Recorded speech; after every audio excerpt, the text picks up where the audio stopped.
Hello student, हम लोग पढ़ रहे हैं पॉलीमर्स।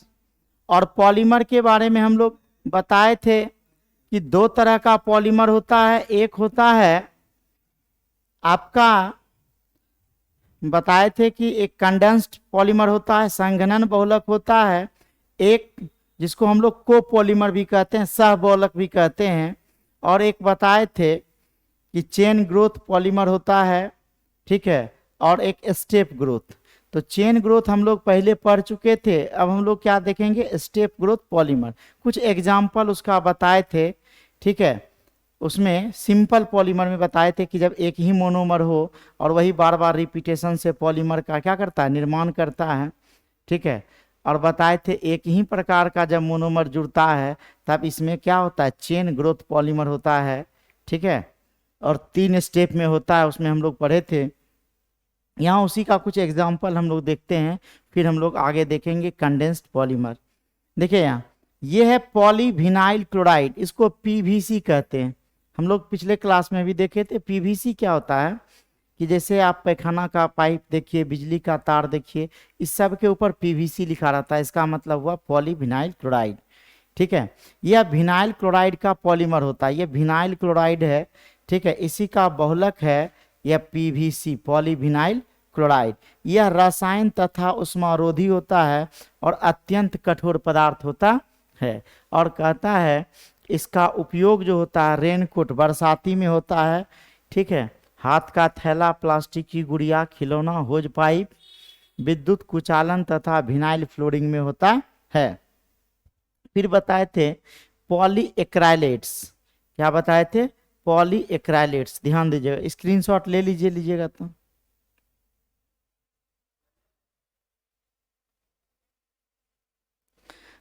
ये देखिए पॉली एक्राइलेट्स, ये पॉली एक्राइलेट्स क्या होता है, अलग अलग प्रकार के एक्राइलिक मोनोमर के बहुलीकरण से जो प्राप्त पॉलीमर होता है उसी को पॉली एक्राइलेट्स कहा जाता है। यह मोनोमर है, यह पॉलीमर है और इसका कुछ विशेषता है और लास्ट में क्या है, यूज है। तो ध्यान दीजिए, हम लोग चर्चा किए थे कि यह मिथाइल मिथ एक्राइलेट है। क्या नाम है इसका, मिथाइल मिथ एक्राइलेट, जिसका पॉलीमर होता है PMMA, पॉलीमिथाइल मिथ एक्राइलेट, PMMA इसको बोलते हैं, ठीक है। इसकी क्या विशेषता होता है, यह कठोर होता है, पारदर्शक होता है, उच्च ऑप्टिकल क्लियरिटी होता है। मतलब इसका विजन जो होता है जबरदस्त होता है, तगड़ा होता है। इसका जो होता है उपयोग जो होता है लेंस के निर्माण में होता है, एयरक्राफ्ट, एरोप्लेन का जो शीशा होता है उसको बनाने में होता है। इसके अलावा सेना का जो लेंस होता है, ठीक है, रक्षा कोटिंग, प्लास्टिक के आभूषण बनाने में सब का क्या होता है, यूज होता है। फिर है आपका एक्राइलोनाइट्राइल। एक्राइलोनाइट्राइल मोनोमर है जिसका PAN, पॉली एक्रोनाइट्राइल जो है यह पॉलीमर होता है। इसी को एक्रेलिन कहते हैं या फिर इसी को ऑर्लॉन कहते हैं। यह कठोर होता है, दृढ़ होता है और उच्च गलनांक युक्त पदार्थ होता है। इसका उपयोग जो होता है क्लॉथ कारपेट्स बनाने में होता है, और जमीन पर जो बिछाया जाता है, कंबल बनाने में होता है, उल फाइबर के निर्माण में होता है। फटाक से स्क्रीनशॉट लीजिए।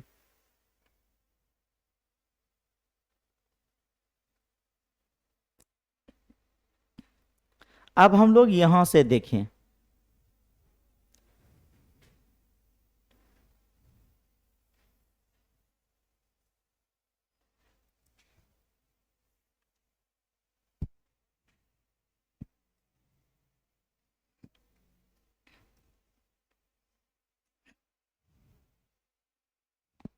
ठीक है सर। अब हम लोग यहां से देखें सेकेंड, ए नंबर हम लोग देख लिए थे। ए नंबर बताए थे कि चेन ग्रोथ पॉलीमर या उसी को कहते थे एडिशन पॉलीमर। एडिशन का मतलब होता है जुड़ना। एडिशन पॉलीमर हम लोग इसके पहले देखे थे, ठीक है। और अभी जो हम लोग देखेंगे या देखेंगे चेन ग्रोथ, सॉरी, पहले हम लोग पढ़े थे एडिशन पॉलीमर और उसी को बोले थे चेन ग्रोथ पॉलीमर। अब जो हम लोग देखेंगे सेकेंड, बी नंबर में, यह है कंडेंसेशन या स्टेप ग्रोथ पॉलीमर, मतलब संघनन अथवा पदसह वृद्धि बहुलकन, मतलब स्टेप वाइज स्टेप इसमें क्या होता है, वृद्धि होता है। ठीक है, इसी को हम लोग पढ़ेंगे कंडेंसेशन या स्टेप ग्रोथ पॉलीमर में।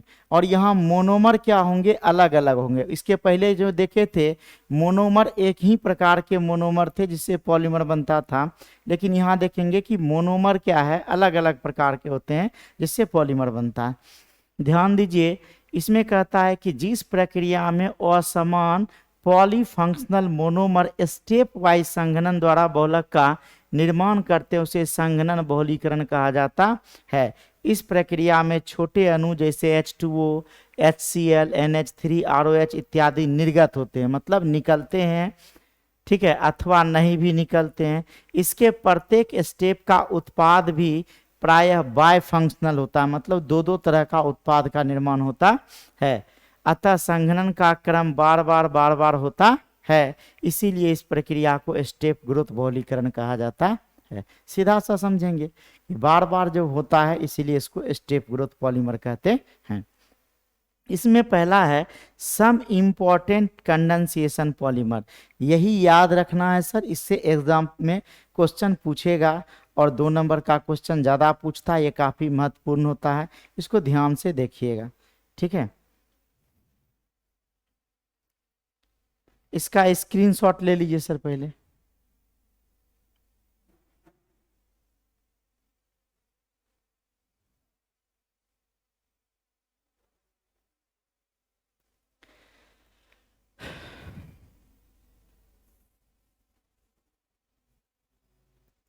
ये है सर आपका पहला पॉलिस्टर। हम लोग पॉलिस्टर का कपड़ा पहनते हैं, बोलते हैं कि ये पॉलिस्टर का कपड़ा है। कहता है यह डाई कार्बोक्सिलिक एसिड तथा डायॉल्स का बहुसंघनन है। डाई कार्बोक्सिलिक एसिड और डायॉल्स का बहुसंघनन है, मतलब एग्जाम्पल इसका होता है डेक्रोन या टेरिलीन। इसका कैसे बनता है सर, तो ये देखिए इथिलीन ग्लाइकॉल है और यह टेरिफ्थेलिक एसिड है।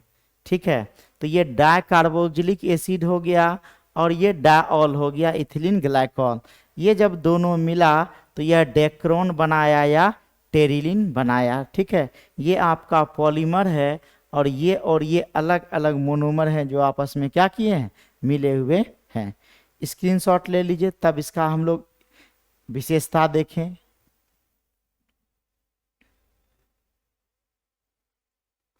अब आइए डेक्रोन का क्या विशेषता है सर, तो यहाँ समझिए कि डेक्रोन क्रीज रोधी होता है। क्रीज रोधी मतलब क्या होता है कि इस पर सिलवट नहीं पड़ता है, मतलब यह बहुत कम नमी को अवशोषित करता है और इसकी तनन क्षमता उच्च होती है।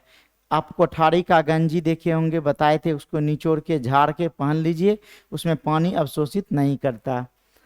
इसका उपयोग वस्त्रों के निर्माण में किया जाता है जिन्हें साफ कर बिना इस्त्री इसलिए ब्रैकेट में प्रेस लिख दिए कि गर्म आयरन जिसको बोलते हैं किए हुए पहना जा सकता है। डेक्रोन मिले हुए कपड़ों पर क्रीज अच्छी हो जाती है और उन पर सिलवटें नहीं पड़ती है। डेक्रोन इतना अच्छा है कि जैसे उसका कपड़ा पहने हुए हैं, केवल खींचिए पहन लीजिए, कोई आयरन करने का जरूरत नहीं है, उसमें कोई सिलवट नहीं पड़ता। फिर है सर इसी में पॉलीएमाइड्स। पॉलीएमाइड्स नाम से ही पता लगता है, पॉली मतलब बहुत सारा, एमाइड मतलब बहुत सारा। जब एमाइड मिलता है तो यह पॉलीएमाइड का निर्माण करता है। कहता है एमाइड लिंकेज युक्त बहुलक सिंथेटिक फाइबर हैं जिन्हें नायलॉन कहा जाता है। इसका निर्माण डाएमीन्स, ध्यान दीजिएगा, मोनोमर एक डाएमीन्स और डाई कार्बोक्सिलिक एसिड के संघनन से किया जाता है।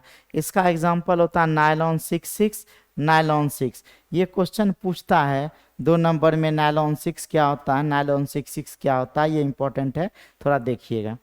ठीक है, ये देखिए नायलॉन 66 कैसे बनता है, तो कहता है कि इसमें एडिपिक एसिड और हेक्सामिथाइलिन डाएमीन को जब क्या किया जाता है, गर्म किया जाता है 573 केल्विन ताप और उच्च दाब पर, तब आपका नायलॉन 66 क्या होता है, प्राप्त होता है।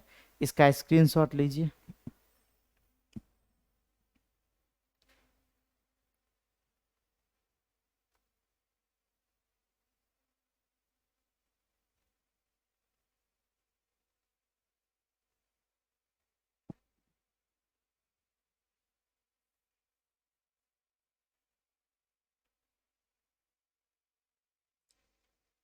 ध्यान दीजिएगा। तो हम क्या बोले कि यह हेक्सामिथाइलिन डायमीन और एडीपी के एसिड को जब मिला है तो हमारा नायलॉन क्या बना, 6,6 बना। इसकी विशेषता क्या होती है, ये रैखिक बहुलक है जिसमें उच्च तनन क्षमता होती है। रैखिक में हम लोग बताए थे जैसे लकड़ी का गट्ठर है, बहुत सारे लकड़ी को एक साथ मिलाइए तो वह काफ़ी स्ट्रांगली जुड़ जाता है नहीं। तो वही कहता है इसके फाइबर का उपयोग जो होता है सीट में होता है, ब्रश के ब्रिसलेट्स के निर्माण में होता है। जैसे कि ब्रश जो धोने वाला होता है उसके ऊपर जो जो दांत पर रगड़ा जाता है उसमें जो है इसका उपयोग होता है। ठीक है, फिर है नायलॉन 6, याद रखिएगा नायलॉन 6 कहता है यह एमिनो कैप्रोइक एसिड का स्वसंघनन बहुलक है जिनमें मोनोमर में 6 कार्बन एटम होते। पूछेगा नायलॉन 6 नाम क्या दिया गया, तो इसके मोनोमर में कितने कार्बन एटम होते हैं, 6। नायलॉन 6 में भी 6 होते हैं। अब कहता है कैप्रोलेक्टम सुगमता से उपलब्ध होता है था, इसका उपयोग बहुलीकरण में किया जाता है। जल की उपस्थिति में बहुलीकरण करने पर लेक्टम हाइड्रोलाइसिस द्वारा एमिनो एसिड देता है जो स्वसंघनन द्वारा नायलॉन 6 बनाता है। देखिए यहाँ सबसे पहले तो यह आपका क्या हो गया, एमिनो एसिड। यहाँ देखिए ये बना, किससे बना, कैप्रोलेक्टम से बना। ठीक है, ये कैप्रोलेक्टम है, इससे हाइड्रोलाइसिस करा एमिनो एसिड बना और इससे नायलॉन क्या बना, 6 बना। कहता है यह उच्च तनन क्षमता युक्त होता है जो बहुत कम जल को क्या करता है, अवशोषित करता है। इसका उपयोग टायर की डोरी, टायर जो होता है टायर में एक रस्सी जैसा होता है उसको बनाने में इसका उपयोग होता है। वस्त्र में होता है, रस्सी के निर्माण में होता है, काफी मजबूत होता है, स्ट्रोंग होता है। स्क्रीनशॉट ले ली।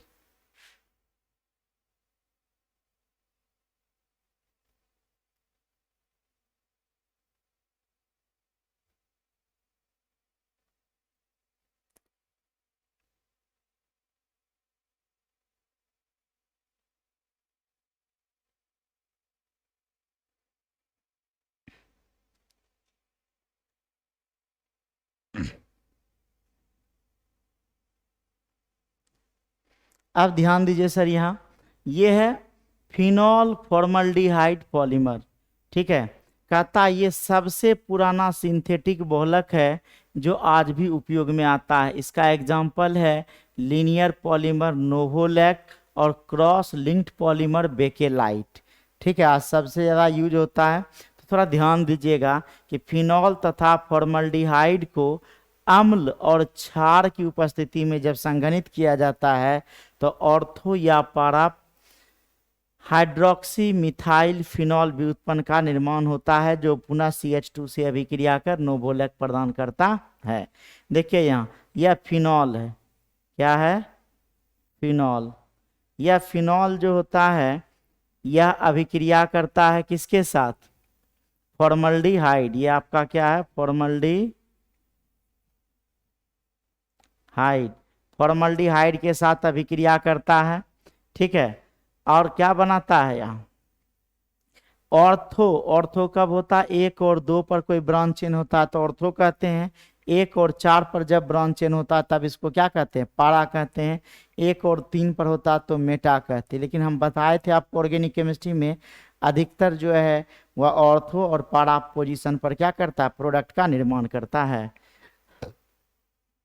यह जो है आपस में जुड़ के यह एक ऐसा संरचना बनाता है, इसी का नाम क्या है, नोवोलैक। इसको नोवोलैक कहते हैं। ले लीजिए स्क्रीनशॉट। अब नोवोलैक के बाद सर आगे है नोवोलैक को फॉर्मल्डिहाइड के साथ गर्म करने पर त्रियक बंधन निर्मित करके दुर्गलनीय ठोस बनाता है जिसे बेकेलाइट कहते हैं। मतलब ना गलने वाला ठोस बनाता है, उसी को हम लोग क्या कहते हैं, बेकेलाइट कहते हैं। कहता है यह कठोर तथा जलरोधी होता है, इस पर खरोंच के निशान नहीं पड़ते। आप देखिएगा कभी कभी वो शीशा लेगा और उठा के पटक देगा, कहेगा देखिए इसमें जो है कोई दाग धब्बा नहीं पड़ता है। ठीक है, वो हार्ड हो जाता है, मतलब मजबूत होता है। सिल्वर्ट का गोरिल्ला ग्लास जैसा जो आता है वो, ठीक, एक्चुअल में वो शीशा नहीं है। ठीक है, शीशा के जैसा है, उस पर सिल दाग का निशान नहीं पड़ता। ऐसे कंघी बना लिया, बल्ब का स्विच बना लिया, आयरन का हैंडल बना लिया, कुकर का हैंडल बना लिया, इस सब में जो है इसका उपयोग होता है। इसका उपयोग कंघी में होता है, विद्युत स्विच में होता है, फोनोग्राफी रिकॉर्ड अभिलेखा में होता है, बर्तन के हैंडल में इसका उपयोग होता है। यही सर आपका है बेकेलाइट, ध्यान दीजिएगा। यह बेकेलाइट वही बार बार जुड़ के क्या किया, बेकेलाइट का निर्माण किया। ठीक है, अब कहता है, समझ गए बेकेलाइट। बेकेलाइट का उपयोग पूछेगा सर किस में होता है, विद्युत स्विच में, मतलब न जहां दाग नहीं पड़े उसमें सीधा इसका उपयोग होता है। अब आइए स्क्रीनशॉट ले लीजिए इसका। अब हम लोग देखेंगे मेलामाइन फॉर्मल्डिहाइड पॉलीमर। ध्यान दीजिएगा, ये मेलामाइन फॉर्मल्डिहाइड पॉलीमर क्या है। कहता है कि यह नाम से ही पता चलता है कि एक इसमें होगा मेलामाइन, ये है आपका मेलामाइन, और ये है फॉर्मल्डिहाइड, दोनों मिल करके मेलामाइन पॉलीमर का निर्माण किया। ठीक है, या मेलामाइन फॉर्मल्डिहाइड पॉलीमर का क्या करता है, निर्माण करता है। यह दृढ़ और कठोर होता है जो गिरने पर भी नहीं टूटता है। आप देखिएगा ना, प्लास्टिक का बाल्टी आता है, दुकानदार कस के पटक दिया, बोला कि अगर टूट जाएगा तो मेरा गया।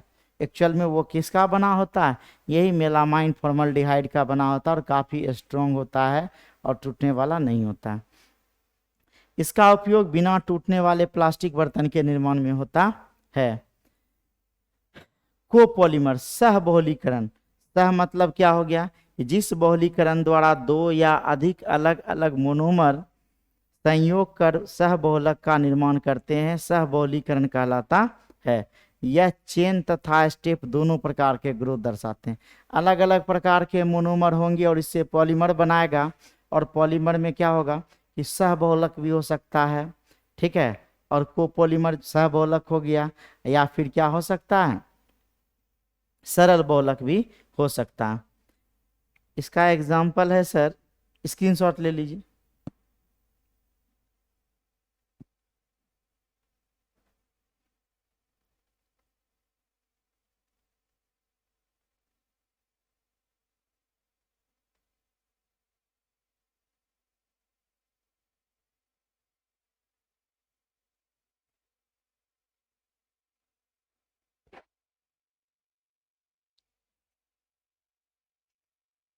देखिए यहाँ हम बताए कि यह दो तरह का देह दर्शाता है। ये एक इसका एग्जाम्पल जो होता है सर, ये वीवीआई है, थोड़ा सा ध्यान दीजिएगा।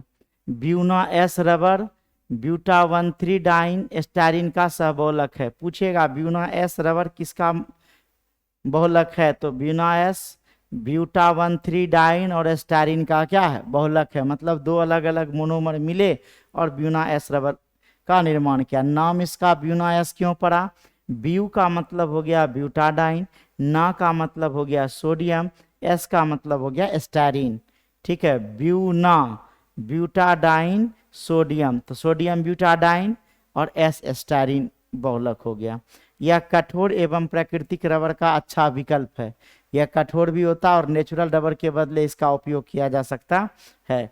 इसका उपयोग टायर में, फर्श की टाइलें, वो जो आता है रबर जैसा लगा हुआ जमीन में बिछाने वाला, ठीक है, जूता, केबल के रोधन इत्यादि में इसका उपयोग किया जाता है। उसके बाद है सर रबर। रबर के बारे में ध्यान से देखिएगा, ये चैप्टर काफी इंपॉर्टेंट है और टॉपिक वाइज टॉपिक सारा देख लीजिएगा और क्वेश्चन इससे रहेगा सर। कहता उच्च आणविक द्रव्यमान युक्त वैसे बहुलक जिनमें प्रत्यास्था पाई जाती है रबर कहलाता है। इसे इलास्टोमर्स भी कहते हैं, याद रखिएगा, इसे क्या कहते हैं, इलास्टोमर्स भी कहते हैं। इसे इलास्टोमर्स भी कहते हैं। यह दो प्रकार के होते हैं, एक होता है सर नेचुरल रबर और एक होता है सिंथेटिक रबर। नेचुरल रबर जो प्राकृतिक स्रोत से प्राप्त होता है, ऐसे रबर को नेचुरल रबर कहते हैं। हम लोग बताए थे कि रबर का एक पेड़ होता है जिसका नाम हेवा ब्रेसिलियंसिस है, और उसके दूध से, उस दूध को लेटेक्स कहा जाता है, जिससे क्या किया जाता है, नेचुरल रबर प्राप्त किया जाता है। फटाक से स्क्रीनशॉट लीजिए तब आगे देखें।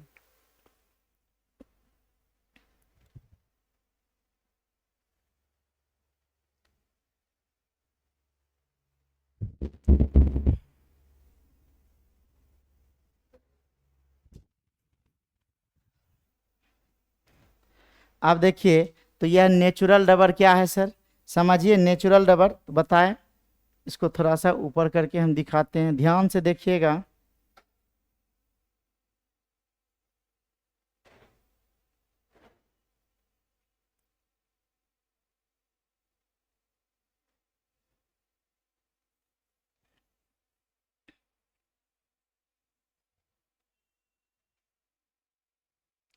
देखिए नेचुरल रबर कहता है प्राकृतिक स्रोत से प्राप्त रबर को ही क्या कहते हैं, प्राकृतिक रबर कहते हैं। यह आइसोप्रीन 2 मिथाइल 1,3 ब्यूटाडाइन का रैखिक बहुलक है, यही आपका नेचुरल बहुलक है।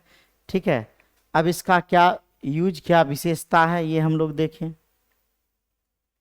देखिए इसका जो होता है, कमजोर अंतराणविक बल तथा सिस फॉर्म के कारण श्रृंखला का कोलाइडल संरचना होता है, अतः इसे स्प्रिंग के समान खींचने पर अणु एक दूसरे से रैखिक हो जाते हैं और बल विस्थापन के बाद पुनः अपने पुरानी अवस्था में आ जाते हैं। इसको खींचिएगा तो खींचा जाएगा और जैसे छोड़िएगा जैसा पहले था वैसा हो जाता है। इसका उत्पादन हेबा ब्रेसिलियंसिस नामक रबर के पौधे के दूध, जिसको लेटेक्स कहते हैं, उसी से किया जाता है, बता ही दिए। इसके बाद कहता है लेटेक्स में एसिटिक एसिड मिलाकर इसको अस्कंदित किया जाता है, जिसको क्रूड रबर कहा जाता है। फिर कहता है प्राकृतिक रबर मुलायम चिपचिपा जल में अविलय कार्बनिक विलायक में विलय होता है। जल में अविलय होता है लेकिन कार्बनिक विलायक में क्या होता है, विलय होता है। इसकी प्रत्यास्था तथा तनन क्षमता कम होती है, अतः इस पर अधिक बल आरोपित करने पर यह क्या हो जाता है, टूट जाता है। इसका उपयोग जूता में होता है। ठीक है, इसके बाद गोल्फ का गेंद बनाने में होता है, बरसाती रेनकोट बनाने में होता है, इत्यादि में होता है। नोट याद रखिएगा कि प्राकृतिक रबर का उपयोग 283 से 335 केल्विन पर ही किया जाता है, क्योंकि उच्च ताप पर यह क्या हो जाता है, नरम हो जाता है, और निम्न ताप पर भंगुर हो जाता है, मतलब यह टूट जाता है। ठीक है, फिर कहता है वल्केनाइज रबर, वल्कनीकृत रबर, कहता है सल्फर तथा जिंक ऑक्साइड के साथ प्राकृतिक रबर को 375 से 415 केल्विन ताप पर गर्म करके उसके भौतिक गुण जैसे तन्यता, दृढ़ता इत्यादि में सुधार करने की प्रक्रिया को वल्कनीकरण कहते हैं। ठीक है, कि वल्केनाइज प्राप्त करने के लिए या वल्कनीकरण की घटना क्या कहलाता है, कि जब किसी भी रबर से बेहतर रबर प्राप्त किया जाता है। ठीक है, उसी को वल्कनीकरण कहा जाता है। ठीक है, वल्कनीकृत रबर कहा जाता है। स्क्रीनशॉट ले लीजिए।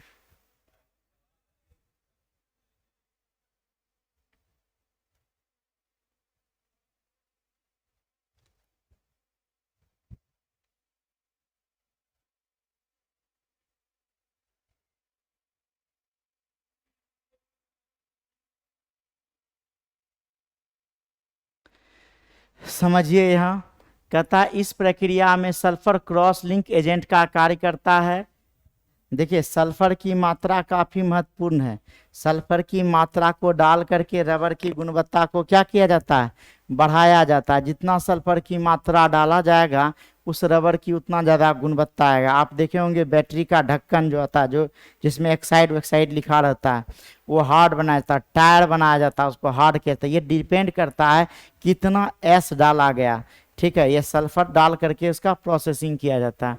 कहता है इस प्रक्रिया में सल्फर क्रॉस लिंक एजेंट का काम करता है, जबकि जिंक ऑक्साइड वल्कनीकरण के दर में वृद्धि करता है।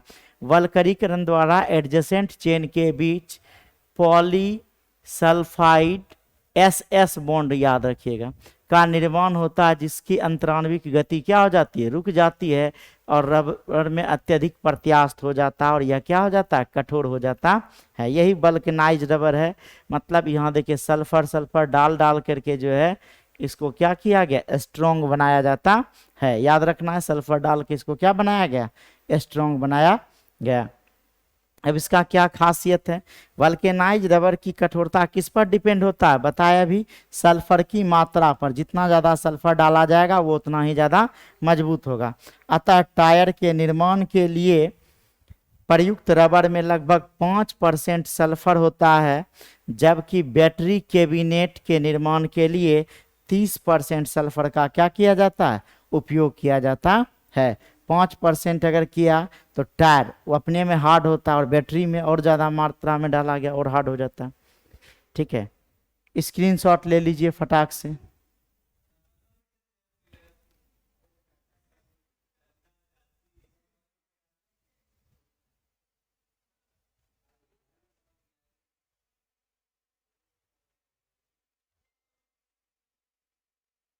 ये है आपका सिंथेटिक रबर। सिंथेटिक क्या होता है सर? प्रयोगशाला में मनुष्य के द्वारा बनाया गया रबर जो है यह सिंथेटिक रबर कहलाता है। समझिए यहाँ कि मानव द्वारा प्रयोगशाला में कृत्रिम ढंग से संश्लेषित रबर को ही क्या कहा जाता है, बहुलक को संश्लेषित रबर कहा जाता है। इसका एग्जाम्पल है नियोप्रीन। नियोप्रीन रबर नहीं है लेकिन रबर के जैसा है।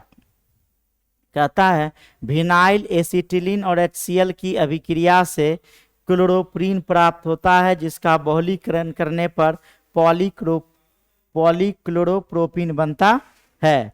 ठीक है, और यही जो है पॉलीक्लोरोप्रोपीन जो है आपका क्या कहलाएगा, नियोप्रीन कहलाता है, जिसका गुण जो है वह प्राकृतिक रबर के समान होता है।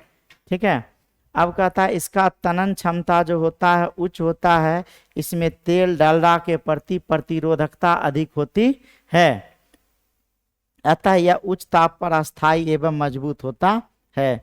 इसका उपयोग जो किया जाता है वह तार में किया जाता है, बिजली के तार में, केबल के कुचालन में, कन्वेयर बेल्ट में, पाइप में। वो जो पंपी सेट में जो इंजन चलता है तो ऐसे ऐसे ऐसे रोटेट करते रहता है ना, उसमें भी इसका उपयोग किया जाता है, उसी को कन्वेयर बेल्ट कहा जाता है। स्क्रीनशॉट ले लीजिए।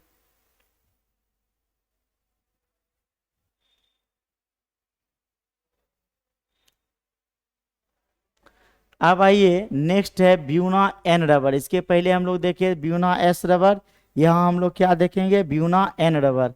कहता है इसे नाइट्राइल रबर भी कहा जाता है। सोडियम परऑक्साइड उत्प्रेरक की उपस्थिति में 1,3-ब्यूटाडाइन एक्राइलोनाइट्राइल के सहबौलीकरण से ब्यूनाइन बनता है। देखिए 1,3-ब्यूटाडाइन हो गया, एक्राइलोनाइट्राइल हो गया, इससे क्या बना, ब्यूना एन रबर बनता है। और ब्यू का मतलब यहाँ फिर ब्यूटाडाइन, एन का मतलब सोडियम और एन का मतलब क्या हो गया, नाइट्राइल हो गया। यह पेट्रोल, मोबिल तथा कार्बनिक विलायक का प्रतिरोधक होता है, मतलब ना पेट्रोल डीजल का इसमें कोई अभिक्रिया नहीं होता या कोई प्रभाव नहीं पड़ता है। यह अधिक क्या होता है, कठोर भी होता है, हार्ड होता है।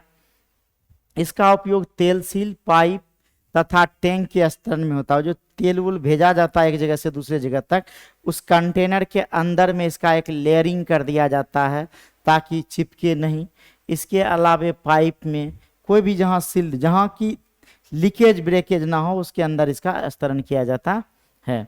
फिर है ब्यूटाइल रबर। ब्यूटाइल रबर क्या है सर? कहता आइसोप्रीन की उपस्थिति में 1,3-ब्यूटाडाइन तथा आइसोब्यूटाइल के सहबौलीकरण से ब्यूटाइल रबर प्राप्त होता है। ये ब्यूटाइल रबर प्राप्त होता है। स्क्रीनशॉट ले लीजिए, तब आगे देखते हैं।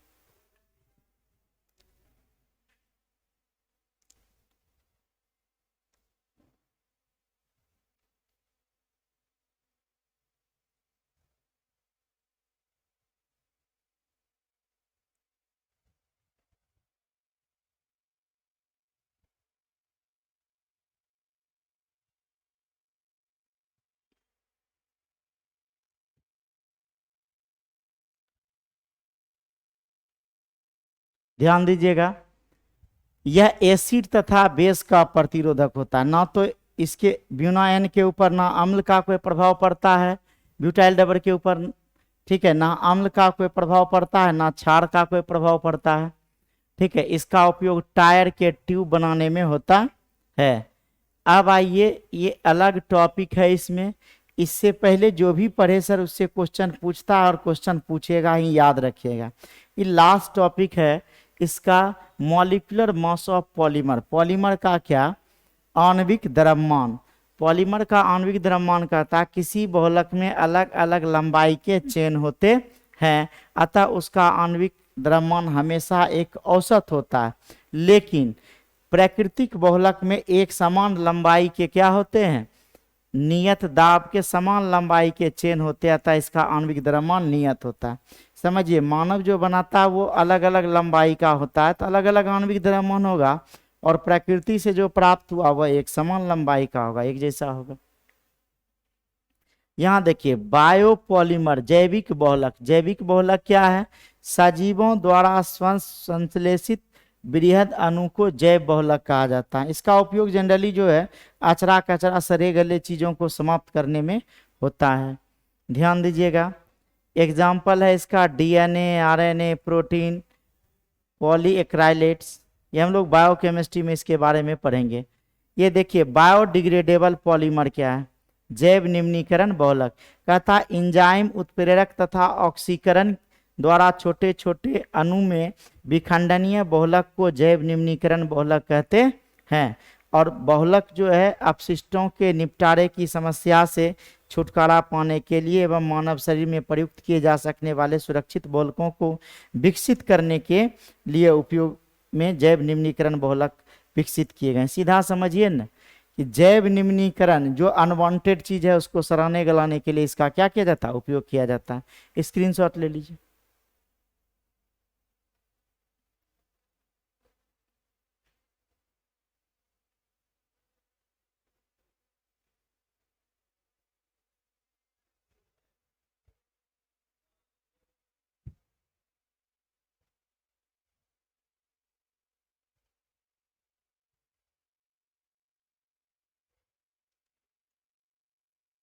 देखिए यहाँ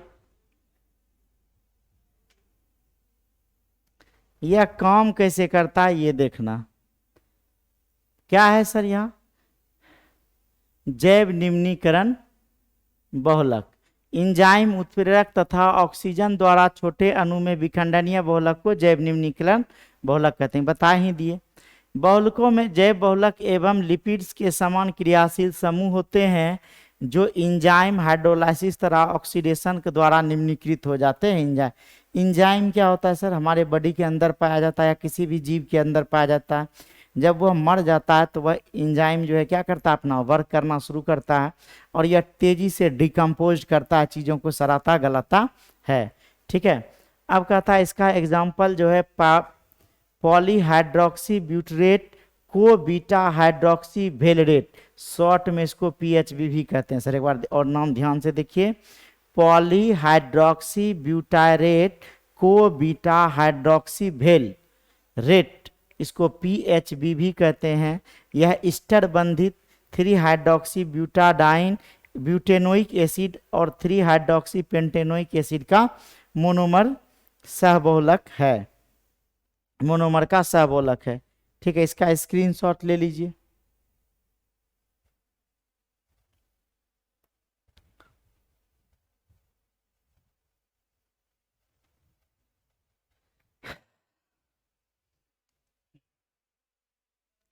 देखिए यही है आपका पीएचबीवी। पीएचबीवी क्या हो गया इसका नाम? एक बार और बोलिए सर। पॉलीहाइड्रोक्सी ब्यूटारेट को beta hydroxy valerate, polyhydroxy butyrate को बीटा हाइड्रोक्सी वेलेरेट पीएचबीवी का निर्माण होता है। पीएचबीवी का गुण मोनोमर के अनुपात पर क्या करता है? निर्भर करता है। ठीक है। अब देखिए क्या परिवर्तन होगा इसके रेशियो में परिवर्तन से। ध्यान दीजिए, पीएचबीवी का गुण दोनों मोनोमर के अनुपात पर निर्भर करता है।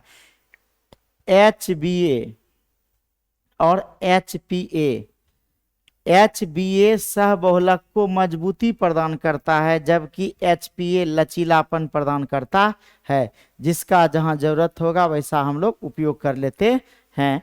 और इसका उपयोग विशिष्ट पैकिंग में होता है, हड्डी की बीमारी में, औषधि के नियंत्रण में इत्यादि में इसका उपयोग किया जाता है। ठीक है। इसके साथ ही ये इसमें एक लास्ट टॉपिक है जो संपूर्ण का क्या है? निचोड़ हम लोग देखें। ये ध्यान दीजिएगा। इसके बाद इसी में है एक नायलॉन 2 नायलॉन 6। नायलॉन 2 और नायलॉन 6 क्या होता है, यहाँ देखिए, यह ग्लाइसिन तथा एमिनो कैप्रोइक एसिड का अल्टरनेटिंग पॉलीमर सहबोलक है जो जैव निम्नीकृत होता है। ये नायलॉन 2 नायलॉन 6 है। अब देखिए यहाँ, ये जो था आपका, यह क्या था, आणविक द्रव्यमान था, या सीधा समझिए कि कैसे जीवों का निम्नीकृत किया जाता था, ये था। अब जितना पढ़े सर उसका समरी, 2 नंबर का क्वेश्चन इसी से आ जाएगा। ये VVI है, इसको याद रख लेना है। कुछ महत्वपूर्ण औद्योगिक बहुलक है, वही जो पढ़े हैं उसी का एक बार समरी। पहला है पॉलीप्रोपीन। पॉलीप्रोपीन का उपयोग होता है रस्सी में, खिलौना में, पाइप में, ठीक है, फाइबर में, निर्माण में इत्यादि में। फिर है सर आपका पॉलिस्टर। पॉलिस्टर का उपयोग पॉलीस्टाइरीन। पॉलीस्टाइरीन का उपयोग विद्युत रोधी, खिलौना निर्माण, रेडियो, टीवी इत्यादि के कैबिनेट में होता है। इसके बाद है आपका क्लोराइड, पॉलीविनाइल क्लोराइड, हम पढ़े हैं PVC। इसका उपयोग जो बताया बरसाती में, हाथ का थैला, पानी का पाइप, विनाइल फ्लोरिंग में होता है। फिर हम लोग देखे यहाँ यूरिया फॉर्मल्डिहाइड रेजिन। इसका उपयोग जो होता है ना टूटने वाला सामान, ठीक है, अस्तरित चदरे के निर्माण में होता है। फिर इसका स्क्रीनशॉट ले लीजिए।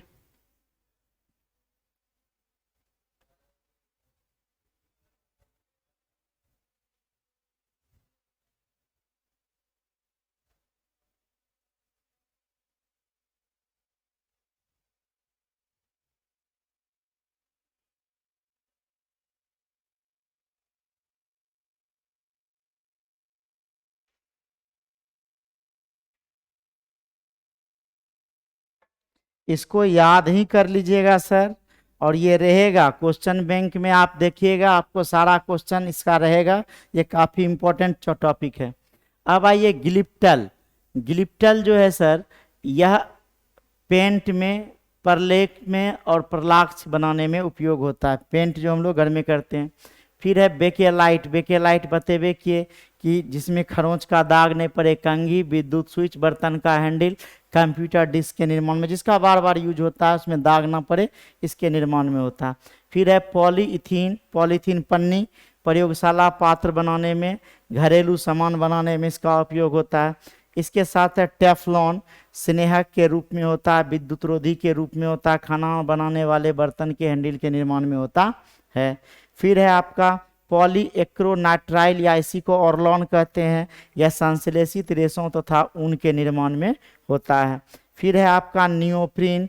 नियोप्रीन का विद्युत रोधक के रूप में उपयोग होता है और छपाई रोलर के निर्माण में होता है। इसके साथ ही यह चैप्टर आपका क्या हो गया, समाप्त हो गया। अगर आपको कोई डाउट हो, दिक्कत हो, उम्मीद है तो दिक्कत ना हो, फिर भी अगर कभी लगे तो आप क्वेश्चन पूछ सकते हैं, कर सकते हैं।